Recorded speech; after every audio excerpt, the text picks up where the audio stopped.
Assalamualaikum warahmatullahi wabarakatuh.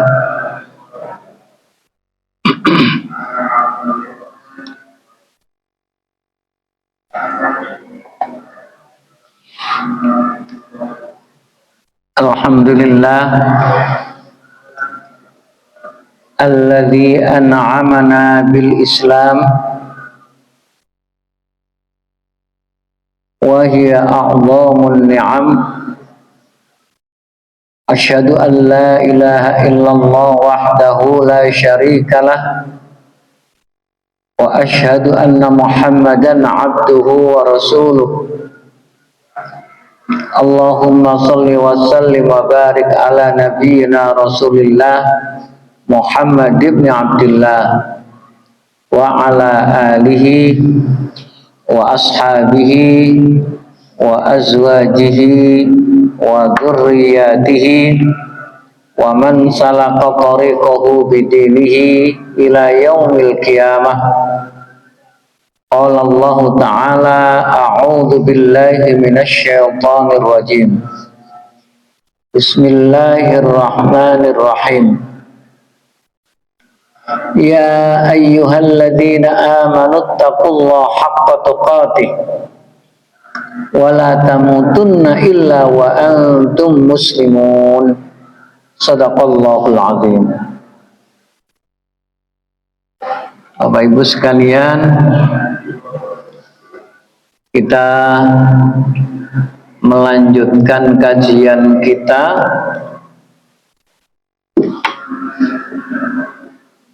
mengkaji kitab Fiqhul Islam wa Adillatuh dengan membahas materi yang berhubungan dengan bughat atau al-baghyu,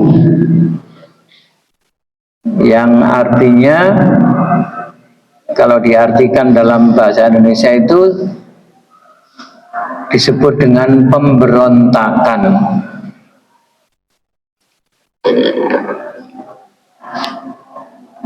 Kemarin sudah kita bahas pendefinisian pengertian bughat menurut bahasa maupun menurut istilah.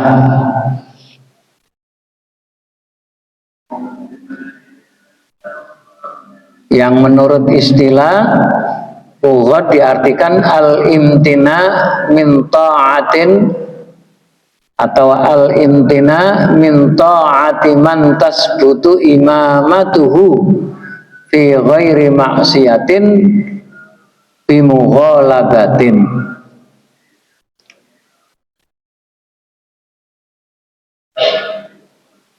Jadi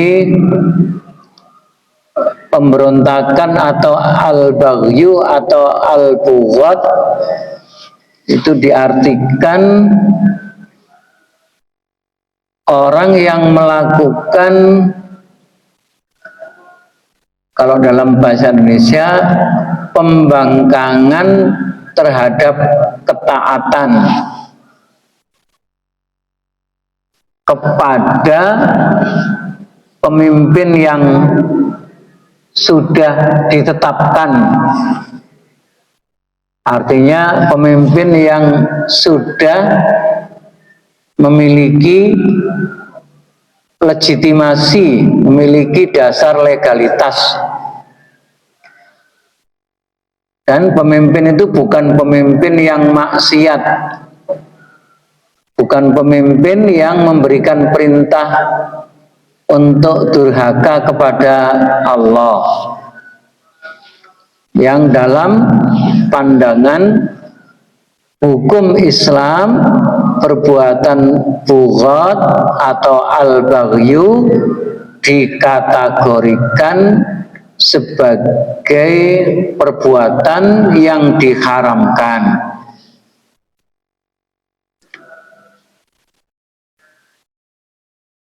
Dengan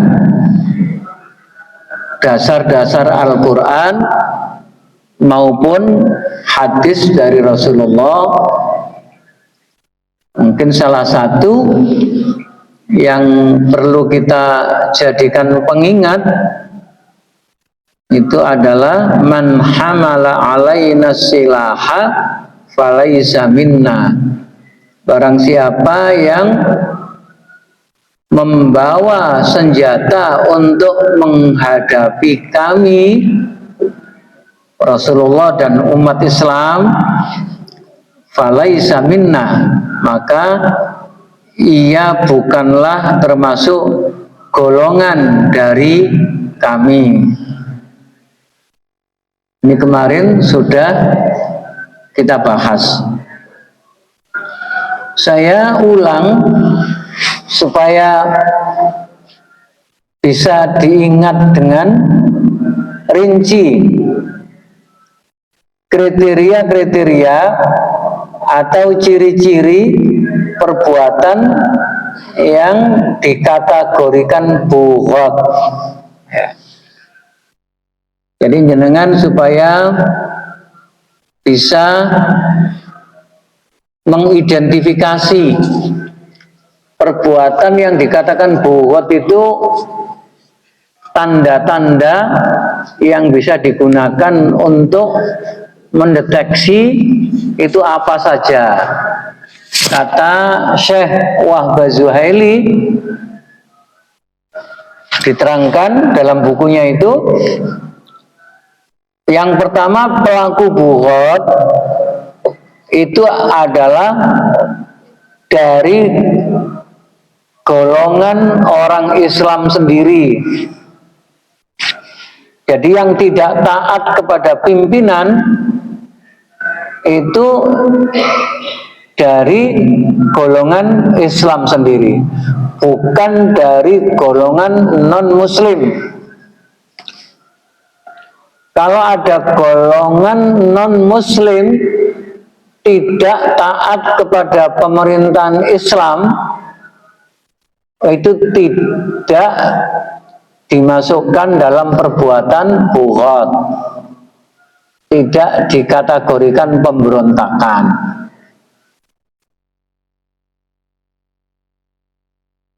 Misalnya ada orang kafir melakukan pembangkangan terhadap pemerintah yang dipimpin oleh pemimpin yang beragama Islam. Lalu kemudian ada yang menentang, tapi yang menentang itu bukan golongan Islam, tapi golongan kafir. Maka golongan kafir yang menentang kepemimpinan Islam itu Rasulullah atau para ulama menyebutnya kafir harbi, kafir yang menyatakan perang dengan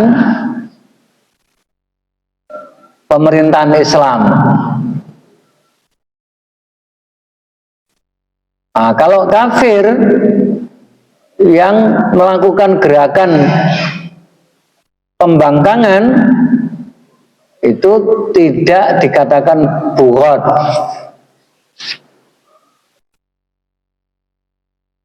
Istilah yang dipakai itu bukan bughat.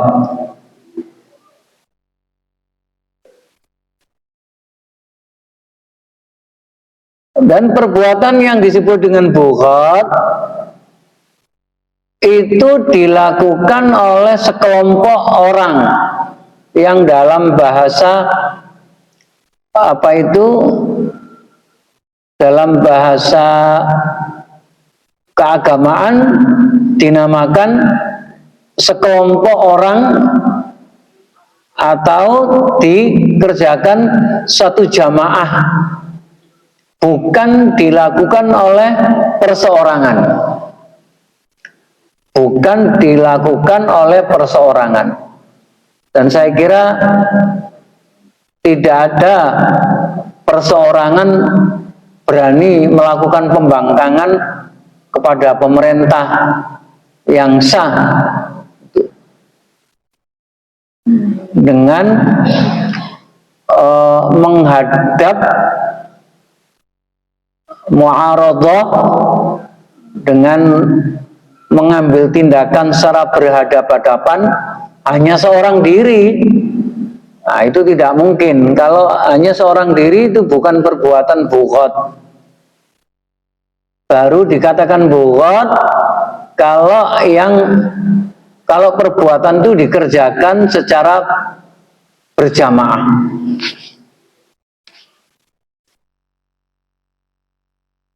Kemudian pembangkangannya kepada pemimpin yang syah itu tadi, yang sudah memiliki legitimasi, itu menggunakan kekuatan. Yang dimaksud menggunakan kekuatan itu adalah dengan menggunakan alat-alat persenjataan. Jadi melengkapi diri dengan senjata untuk melawan pemerintah. Dalam istilah fikih, sekelompok orang yang melakukan gerakan perlawanan bisyaukah. Bisyaukah itu artinya dengan kekuatan, ya, dengan kekuatan, khususnya adalah kekuatan persenjataan. Kemudian yang keempat, dikatakan bughat itu adalah perbuatan melawan pemerintah yang sah, pemerintah yang disepakati atau pemimpin yang sudah disepakati, yang sudah didukung.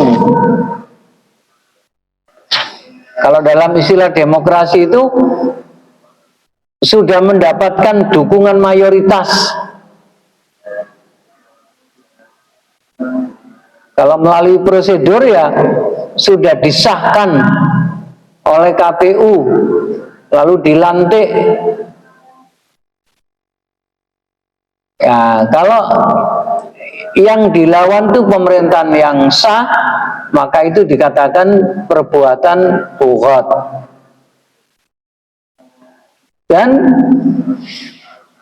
unsur perbuatan bughat berikutnya adalah menolak kewajiban taat kepada pemimpin.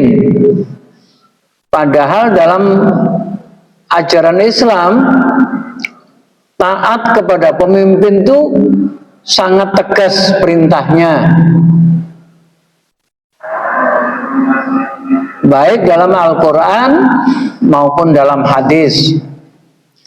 Dalam Al-Quran, ya ayyuhalladzina amanu ati'ullah wa ati'ur rasul wa ulil amri minkum. Ya, taatlah kepada Allah, taatlah kepada Rasul, dan taatlah kepada pemimpin yang diberi kepercayaan dari golongan kamu.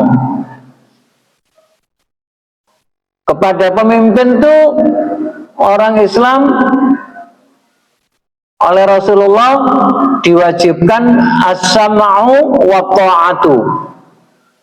Orang Islam itu kepada pemimpin itu harus mau mendengarkan dan harus mau mentaati, sepanjang pemimpin itu tidak memberikan perintah yang perintah-perintahnya itu mengarah kepada kedurhakaan kepada Allah. Jadi seperti yang dikatakan oleh Rasulullah, la ta'ata li makhluqin fi ma'siyatil khaliq. Kemudian unsur perbuatan bughat yang pernah dilakukan oleh kaum muslimin dalam perjalanan sejarah itu di dalamnya pasti mengandung unsur takwil. Nah, mengandung unsur takwil. Yang dimaksud mengandung unsur takwil itu terjadi pertentangan antara dua golongan. Dua golongan itu misalnya pemerintah dan yang melawan pemerintah. Nah, yang dikatakan takwil tadi adalah adanya perbedaan pendapat dalam memahami Al-Quran. Adanya perbedaan pendapat di dalam memahami atau mengeksekusi atau cara penerapan dari hukum-hukum yang ditetapkan oleh Al-Quran. Itu terjadi perselisihan. Terjadinya perselisihan akibat dari adanya takwil itu sampai menghasilkan ketidaktaatan, sampai menghasilkan perlawanan, sampai dengan menggunakan kekuatan-kekuatan persenjataan. Karena di kalangan orang Islam itu walaupun Al-Qur'annya satu, hadisnya satu, tapi masing-masing itu terdiri dari kelompok-kelompok, lalu terdapat perbedaan-perbedaan pemahaman. Bahkan Rasulullah sendiri juga mengatakan orang Islam ini akan berpecah belah menjadi 72 golongan. Nah, masing-masing golongan itu memiliki pemahaman-pemahaman yang berbeda dalam memahami Al-Quran, apalagi pemahaman-pemahamannya itu sudah mengkristal menjadi ideologi. Menjadi ideologi. Ideologi itu suatu gagasan atau pikiran-pikiran atau pemahaman-pemahaman yang digunakan sebagai landasan perjuangan. Jadi mereka berjuang, berkorban itu dengan dimotivasi oleh pikiran-pikiran, pemahaman-pemahaman yang sudah menjadi ideologi tadi. Nah, dalam sebuah pemberontakan pasti ada unsur perbedaan ideologi, ada unsur perbedaan pemahaman agama disebabkan karena perbedaan takwil. Nah, kemudian yang berikutnya sama dengan yang nomor 3 tadi, pemberontakan atau al-bughat atau al-baghyu itu dilakukan dengan menggunakan kekuatan senjata, bukan sekedar kritik. Bukan sekedar kritik. Tadi orang mengkritik-kritik pemerintah, oh itu berarti memberontak. Itu tidak seperti itu. Atau demonstrasi damai.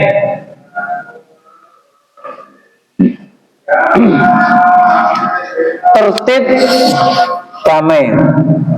Indonesia itu memiliki jejak sejarah.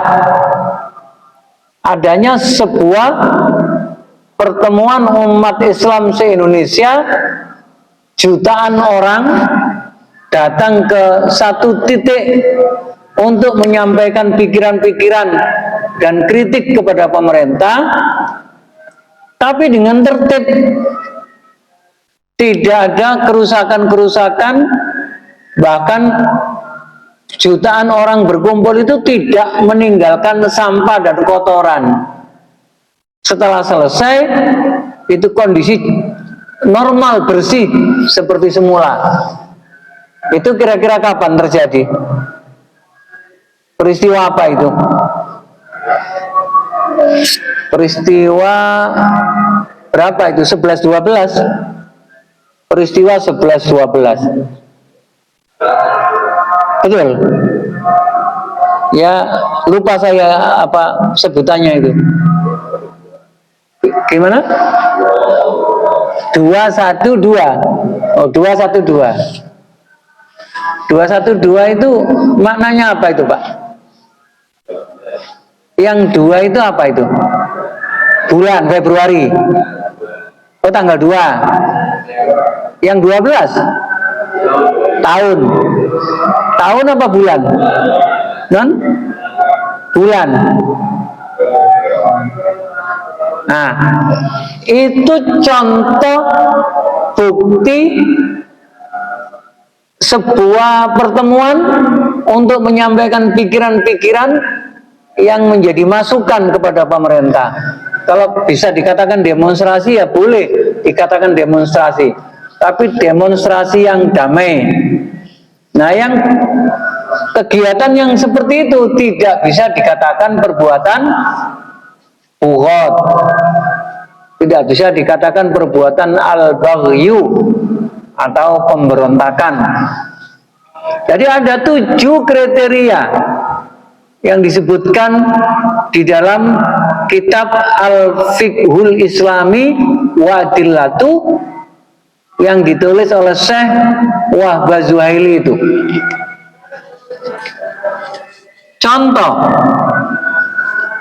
Contoh perbuatan bughad dilihat dari 7 kriteria tadinya. Jadi kita melihat ini bughad apa enggak, itu dengan mengidentifikasi apakah 7 kriteria itu ada di situ. Misalnya terjadinya perang Jamal pada masa kekhalifahan Ali bin Abi Thalib. Jadi Rasulullah SAW meninggal, diganti oleh Abu Bakar. Tidak pernah terjadi perang sesama orang Islam. Diganti oleh Umar bin Khattab. Tidak pernah terjadi perang sesama orang Islam. Lalu diganti oleh Utsman bin Affan. Ketika zaman Utsman bin Affan, perang sesama Islam tidak ada, tapi Utsman terbunuh oleh orang dari golongan Islam sendiri. Karena Utsman bin Affan ditunjuk menjadi khalifah dalam usia yang sudah tua. Usianya itu sudah 70 tahunan, sekitar 72 tahun menjadi presiden. Kalau Prabowo pinten sudah berapa tahun? Sami ya? Berarti Utsman bin Affan tuh waktu jadi khalifah itu ya sak Prabowo itu. Sekarang Pak Jokowi pinten usianya? Lebih tua mana itu? Lebih tua Prabowo nggih. Cuma saiki ketoke tuwek. Wajahnya rusak, kulitnya rusak. Jadi usia 72 tahun itu baru terpilih menjadi khalifah.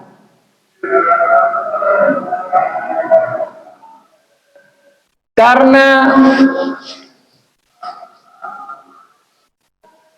fisik yang sudah tua, maka menjadikan Utsman bin Affan tidak bisa menjalankan tugas kekhalifahan itu dengan gesit. Dan untuk mempermudah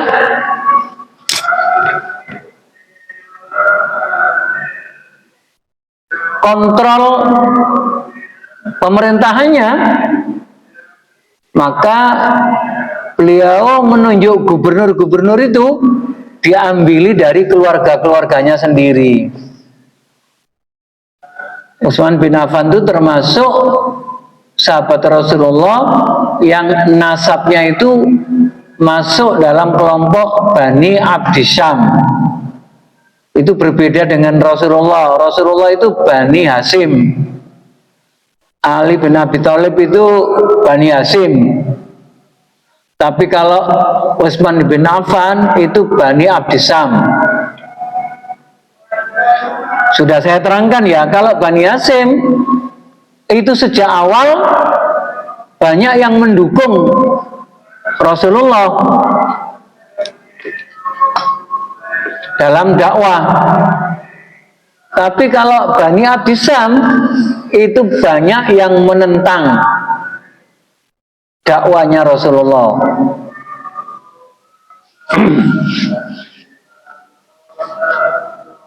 Tapi Utsman bin Affan yang dari Bani Abdisyam itu sejak muda berbeda dengan keluarga besar Bani Abdisyam.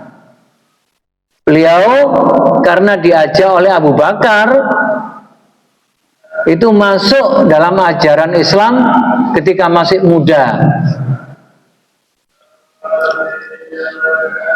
Jadi ketika terjadi perang Badar itu sebenarnya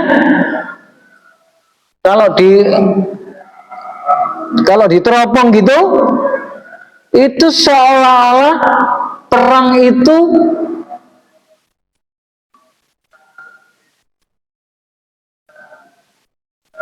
melibatkan dua golongan keluarga Nabi, yaitu keluarga dari Bani Hasim dan keluarga Bani Abdisyam.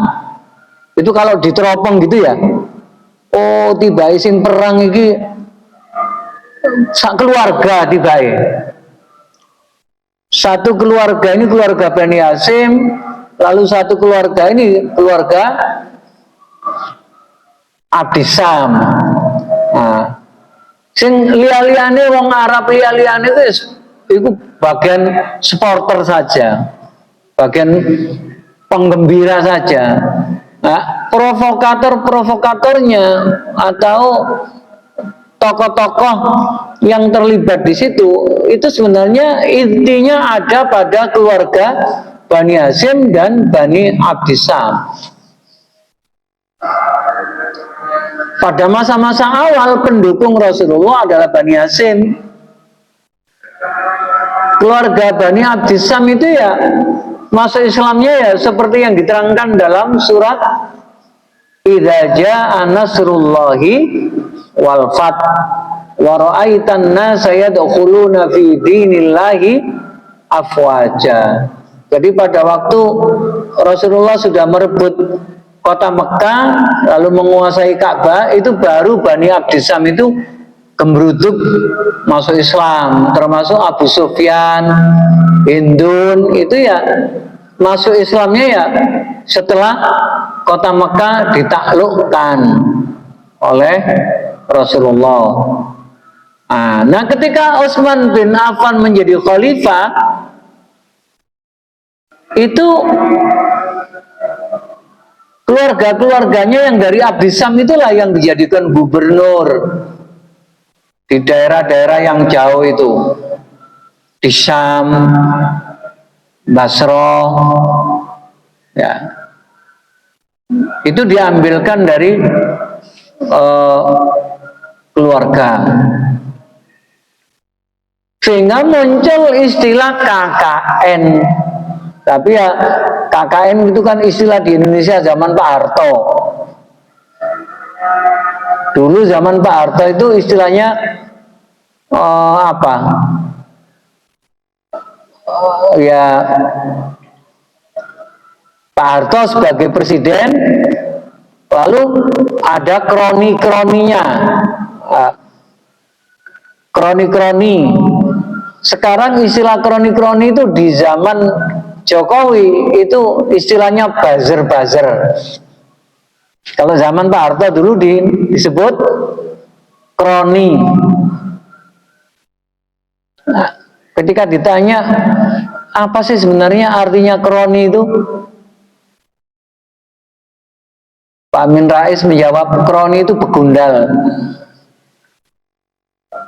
Nah sekarang di zaman Jokowi itu namanya buzzer atau relawan atau termul. Nah, tapi sebenarnya sejak zaman Utsman bin Affan itu kekuasaan dijalankan dengan sistem kekeluargaan itu, dinasti keluarga itu sudah muncul dan menimbulkan korupsi-korupsi.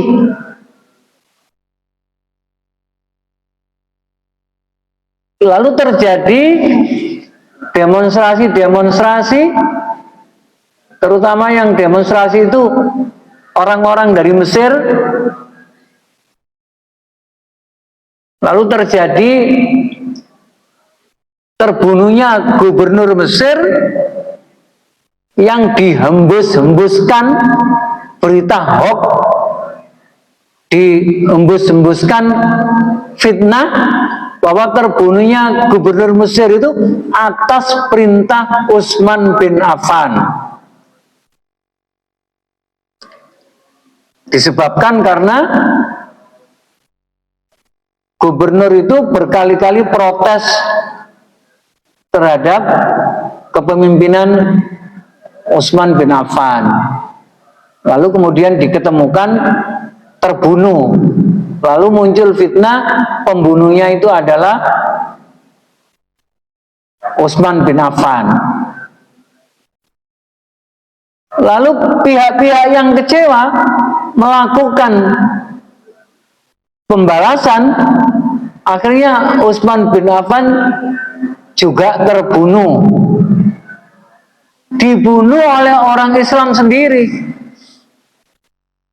Nah, pembunuhnya Utsman itu ketika Utsman diganti oleh Ali bin Abi Thalib,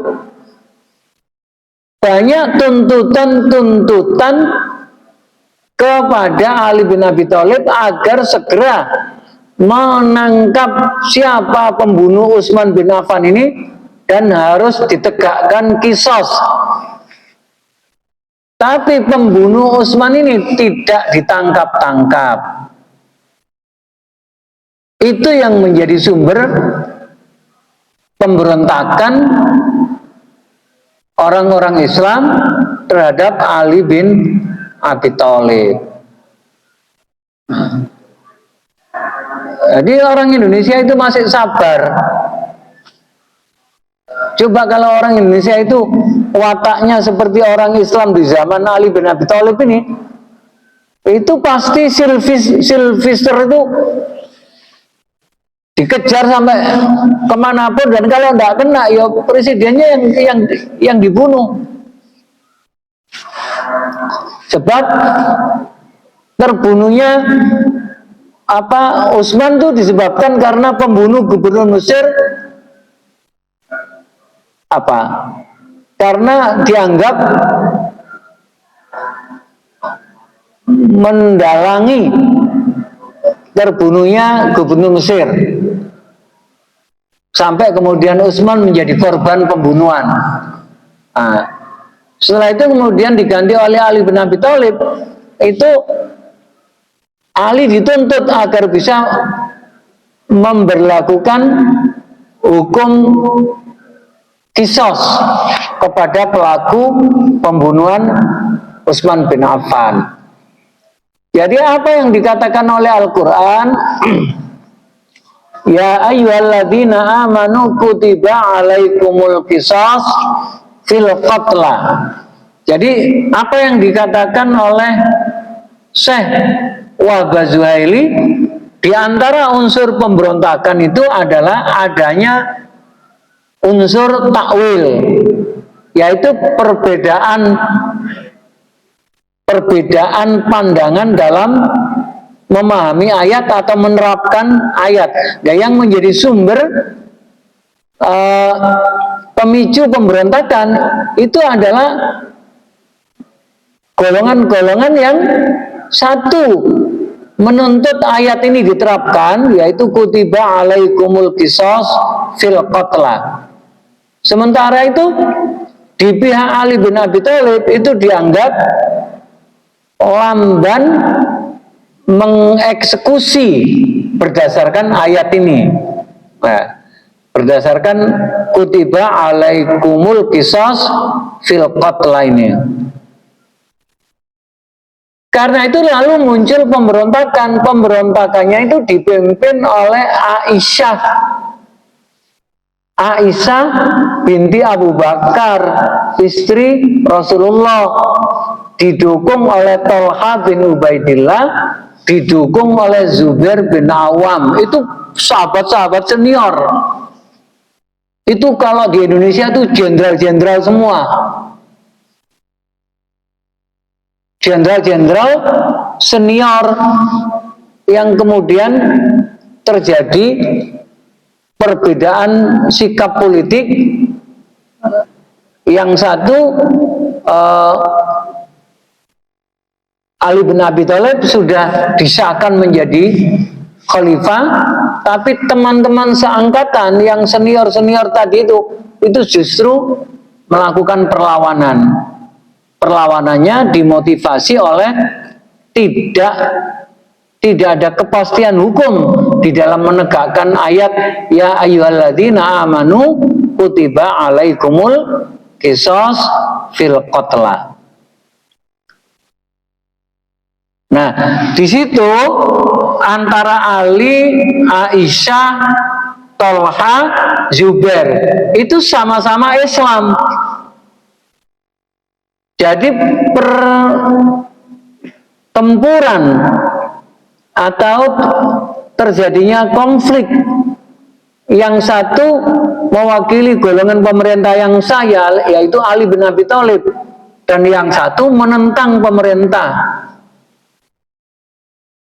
Nah, yang pihak penentangnya adalah sama-sama beragama Islam. Nah, karena sama-sama beragama Islam ini, lalu yang menentang itu disebut dengan bughat.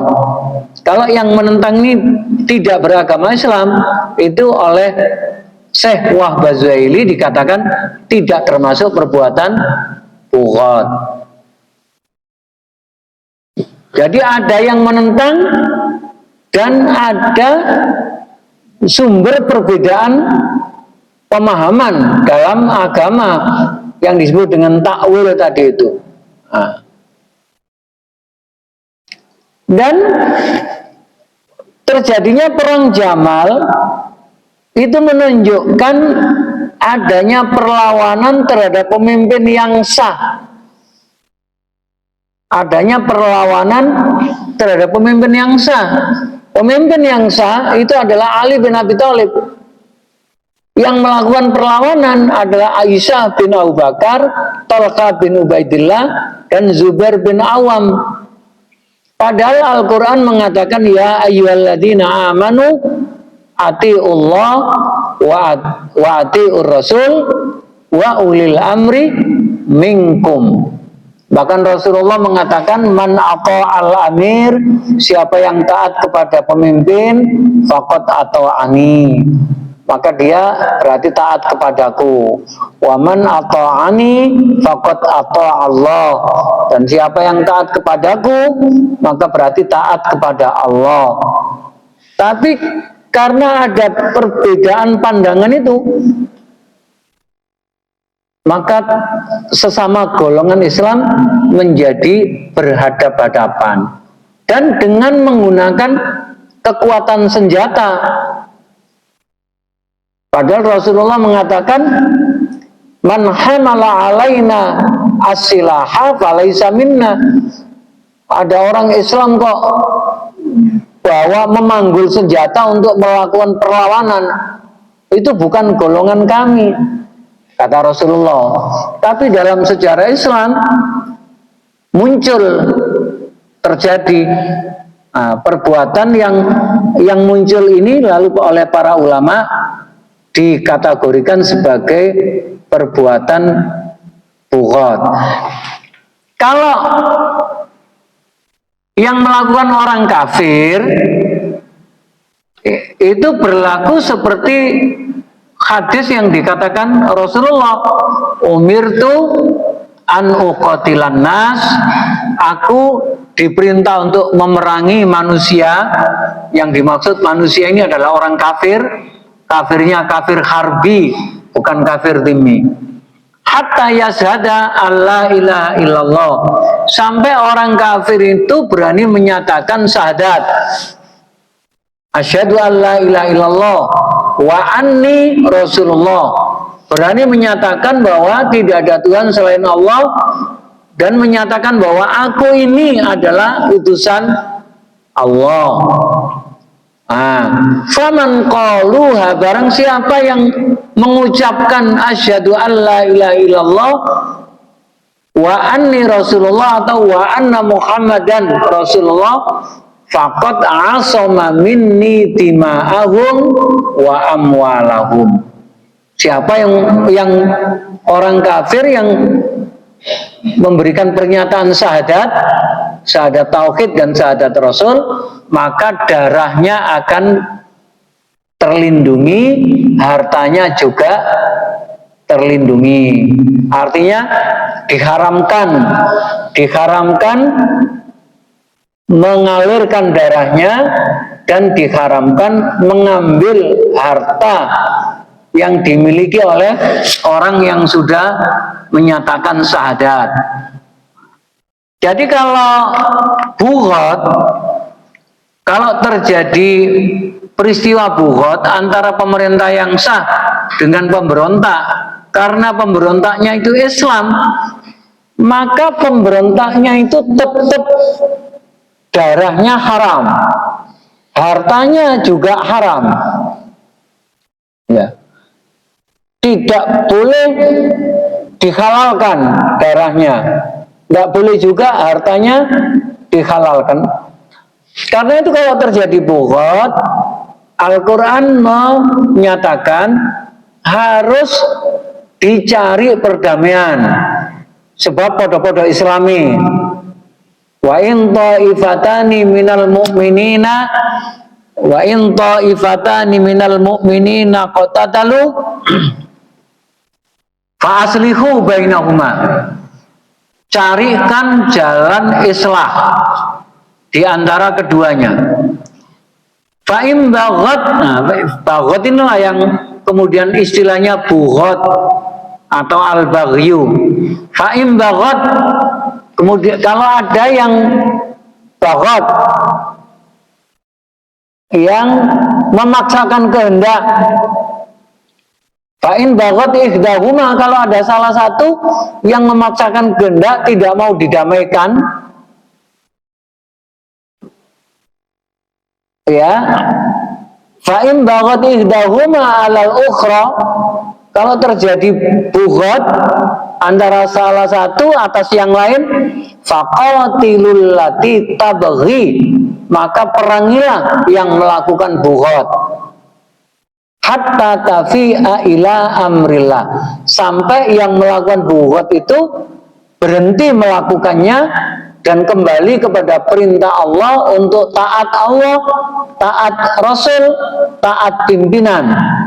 Kalau mau seperti itu, maka tetap dijaga darahnya dan hartanya. Nah, jadi pada dasarnya dalam pandangan Islam itu kalau terjadi bughat, yang lebih diutamakan harus mencari perdamaian. Kayak dulu antara pemerintah pusat dengan Aceh. Setelah bertahun-tahun itu ada DOM, daerah operasi militer, dan sudah banyak korban. Kemudian terjadi tsunami, orang pemerintah itu mengalami kerugian besar, GAM juga mengalami kerugian besar, energi tenaga sama-sama habis, lalu berpikir bagaimana kalau damai saja. Ketika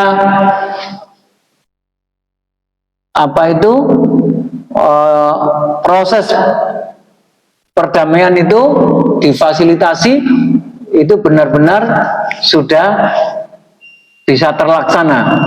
Hingga apa yang dikatakan oleh Al-Quran itu hatta tafi'a ila amrillah, sampai kedua golongan itu sama-sama memenuhi perintah Allah. Nah, ini sampun Nisa nih. Kira-kira melihat apa sih buhot dengan kriteria-kriteria tadi itu sampun bisa dipahami ya. Dengan melihat kasus perang Jamal ini. Tapi peristiwa buhot itu tidak hanya perang Jamal. Setelah perang Jamal terjadi perang namanya perang Siffin. Perang Siffin itu antara Ali dan Muawiyah. Kalau perang Jamal antara Ali dan Aisyah. Perang Jamal itu karena kendaraannya pakai unta. Pakai unta. Setelah itu terjadi perang Siffin. Setelah terjadi perang Siffin, terjadi pemberontakan Khawarij. Jadi banyak sekali peristiwa-peristiwa buhot di zaman Ali bin Abi Thalib. Nanti akan kita perdalam lagi pemahaman tentang al-baghyu atau buhot ini, supaya kita punya wawasan yang luas di dalam melihat mana yang buhot dan mana yang tidak, dan bagaimana cara penyelesaiannya menurut konsep fikih Islam. Saya kira itu yang bisa saya sampaikan. Mungkin kalau jenengan masih bingung menerima penjelasan dari saya, itu bukan kesalahan jenengan. Itu kesalahan saya yang tidak bisa menjelaskan dengan baik sehingga jenengan bingung.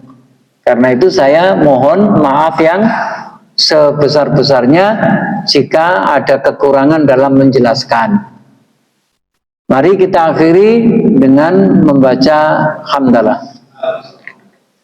Subhanakallahumma wa bihamdik asyhadu an la ilaha illa anta astaghfiruka wa atubu ilaik. Assalamualaikum warahmatullahi wabarakatuh.